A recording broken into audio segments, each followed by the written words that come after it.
It's GM ability time. GM's primary fire ability is Beam Spray Gun, a reliable, close-range pistol with no accuracy loss. This 12-shot weapon deals 180 damage per shot and can score a headshot for 1.5 times damage. GM's secondary fire ability holds up your shield in front of you and allows you to shoot and shield at the same time. GM's shield has 1300 hit points that recharge when not used, and is not on a cooldown. GM's E ability is Shield Bash. Charge a short distance forward with your shield to deal damage and knock back the enemies in front of you. This 4-second cooldown deals 300 damage and cannot be used if GM's shield is broken. GM's F ability is Detonator Bomb. Throw an incendiary device that sticks to a surface and detonates on your command, damaging all units in a medium area.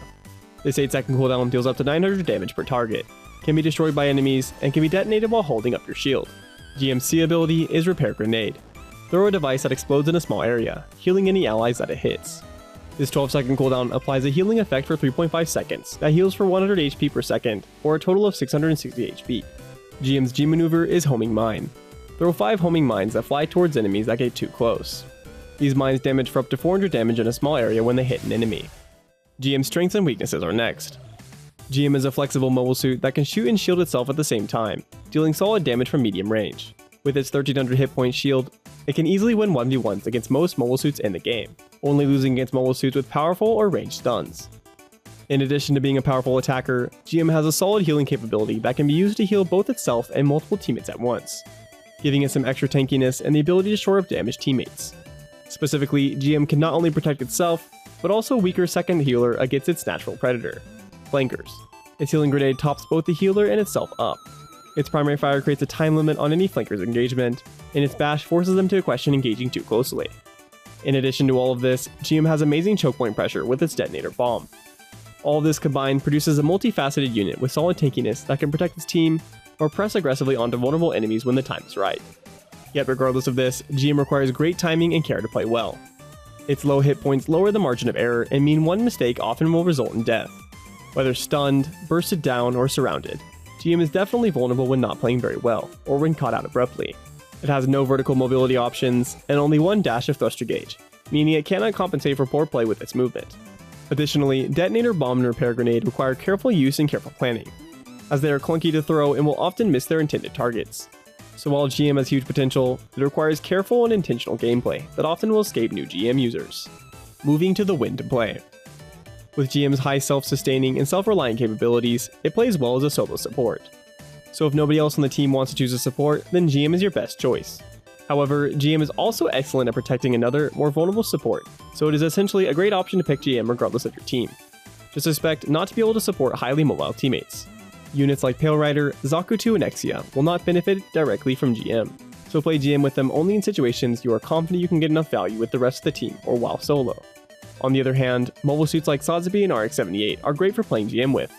They are easy to hit with Repair Grenade, and are aggressive units that also look to push aggressively into space.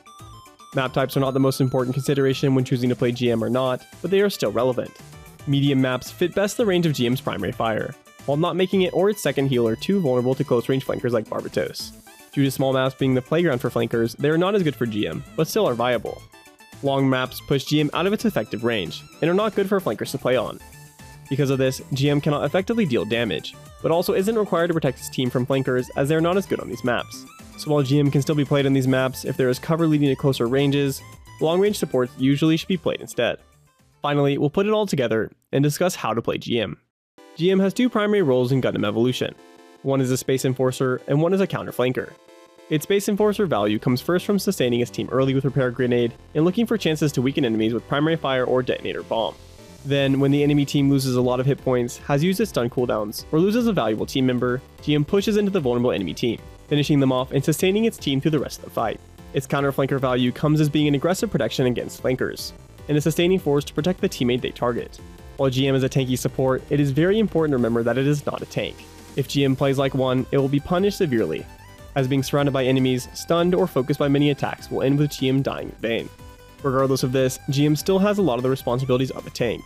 So what do you do to resolve the situation? You use good timing. GM is all about playing advantages when they show up, and not by forcing them. So watch for opportunities and play smart to create them with primary shots, or well-placed detonator bombs. Opportunities will usually come during the middle of fights, but this does not mean to play passively until then. You have a responsibility to keep your team up with well-placed healing nades and detonator bombs to out-sustain or harshly damage your enemies into a vulnerable state.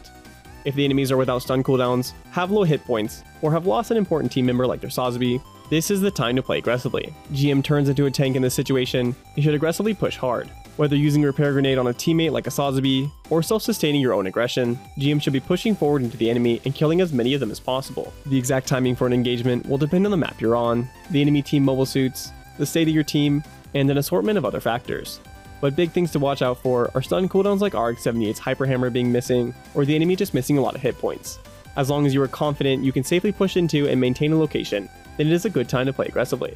However, there is still another half to GM's playstyle, which is its counter-flanker role. While playing GM, you must always be aware of where the enemy flankers are, or where they could come from. You have a responsibility to protect your second support. However, even you can become the target for a flanker's attack. So during the whole Space Enforcer process, it is important to watch for flankers on the hunt. As you and your team push aggressively into the enemy, flankers will pinch onto your backline, hoping to sneak a kill while you are distracted, and especially when you are and other vulnerable members of the team. GM can beat most mobile suits in the game, excluding when they ult or have a strong stun like RX-78's. So if a Pale Rider or Zaku pulls up on your flank, you're justified in pushing into them and pressuring them out. This can be looked at as aggressively protecting and pulling for your second support before they're even threatened. However, this also can be extended to hunting kills 1v1. While it isn't something you should be constantly doing, GM can push out and hound any target that it can beat in a 1v1, which is pretty much any unit that's not Sazabi, RX-78, or Barbatos. For example, a Pale Rider or Zaku flanks on your team. You can push this out and mark the flank. So if you don't need to be actively healing somebody on your team, or protecting your second support, then it's fine to force a 1v1 on a killable mobile suit if the situation arises. However, you have to be cautious while the enemy has their G maneuver available, as this changes the situation, since you no longer will win the exchange. Now, let's discuss how to use GM's cooldown for its roles as a Space Enforcer and Counterflanker. As GM needs its shield health high to be able to push later in fights, you should be careful not to lose it in the early portion of the fights. It is okay to use it if you're getting valuable damage in, but if not, it is better to just avoid the enemy's line of sight. Detonator Bomb is an extremely powerful tool that can be pre-placed on a choke point for mass damage when pushing enemies through. Trashing a Sazabi with 900 damage or burning a few enemies can be a trigger alone for you to push and clean them up. So Detonator Bomb is an extremely useful ability that you should look to have set up early. If the enemy don't blow it up midair, it can also be snuck around a corner or into a choke right after the first bomb, as the cooldown for the ability starts when you place the initial bomb. Repair Grenade is quite powerful, but it is a single-use form of healing, so it cannot be wasted. Without Repair Grenade, GM and its whole team lacks a massive healing potential it would have had, and become much more vulnerable. However, it does not travel fast or far enough to be consistently used on teammates not very near to yourself, so it should be used on lower mobility targets like a defensive Sazabi, used to kill your second support being Dove, or used to sustain yourself when pushing on a winnable fight. Hitting a grenade on multiple teammates is very useful, but it is more consistent and reliable to use it on something you know you can hit. Because of this inconsistency, you should almost always use it on one of three options: your frontlining tank, your healer running into you after being dove by a flanker, or your own feat. Moving on to Bash. Bash is on a short 4-second cooldown, and deals a solid 300 cleave damage, making it an excellent offensive and defensive option. It can be used to peel off diving enemies like Exia or a Barbatos that missed its slam, but also gives GM the ability to punch through a weak Sazabi. While GM is very powerful all around, it is also vulnerable to becoming a target itself, so you must stay very aware while playing. Keep your eyes peeled for healthy and aggressive Barbatoses, Sazabis, and RX-78s as they will hunt you down. For GM's G maneuver, use it to maximize space enforcement. It grants a huge buff to GM's stopping power, so toss it into important spaces or on top of a group of enemies to either kill them or force them away. Looking for another healer guide or maybe one for a tank? Check out this Metis guide right here, or click on the playlist for a Sazabi guide and many more.